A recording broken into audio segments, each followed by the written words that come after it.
Hello everyone, welcome back to my channel.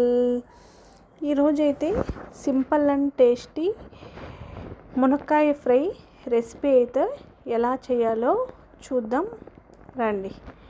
ఈ మునక్కాయ fry చేయడానికి ముందుగా మునక్కాయని బాగా కట్ చేసుకొని స్మాల్ పీసెస్ లాగా కట్ చేసుకొని ఒక బౌల్లోకి తీసుకోవాలి. బాగా వాష్ చేసుకొని అందులోకి బాయిల్ అవ్వడానికి సరిపడనంత వాటర్ వేసుకొని ఇంకా అదే వాటర్లోకి ఒక టేబుల్ స్పూన్ సాల్ట్ అయితే వేసుకొని మునక్కాయని బాగా ఉడికించుకోవాలన్నమాట.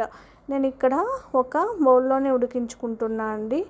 నేనేం కుక్కర్ యూస్ చేయలేదు, ఎందుకంటే మునక్కాయ అంత ఎక్కువేం ఉడకాల్సిన అవసరం లేదు కాబట్టి నేను ఇక్కడ ఒక గిన్నెలోనే ఉడికించుకుంటున్నాను అనమాట. ఇంకా మధ్యలో ఒక్కసారి ఇలా ఒక 10 minutes తర్వాత అలా చూసుకుంటే మునక్కాయ అయితే ఉడికిపోతుందండి. అదేం తొందరగానే ఉడుకుతుంది. ఇప్పుడు ఇలా చెక్ చేసుకుంటే మధ్యలో చాలండి. చూసారా, ఇప్పుడు నేను ఇలా ప్రెస్ చేసి చూస్తే ఇలా కట్ అవుతుందండి. ఇప్పుడైతే ఉడికిపోయిందనమాట. ఇంకా నేను స్టవ్ ఆఫ్ చేసి మునక్కాయనైతే సైడ్కి తీసేసుకున్నా. ఇప్పుడు అదే ప్యాన్ పెట్టి అందులోకి 2 టేబుల్ స్పూన్ల ఆయిల్ వేసి ఆవాలు మరియు జీలకర్ర అలాగే కరివేపాకు ఆనియన్స్ వేసుకొని బాగా గోల్డెన్ కలర్ వచ్చేలాగా ఫ్రై చేసుకోవాలి.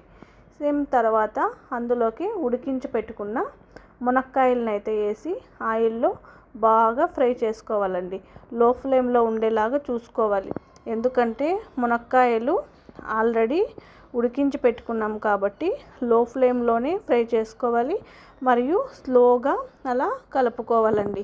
ఆల్రెడీ ఉడికాయి కాబట్టి మళ్ళీ స్మాష్ అయిపోతాయి, గట్టిగా అలా కలుపుకోకూడదు.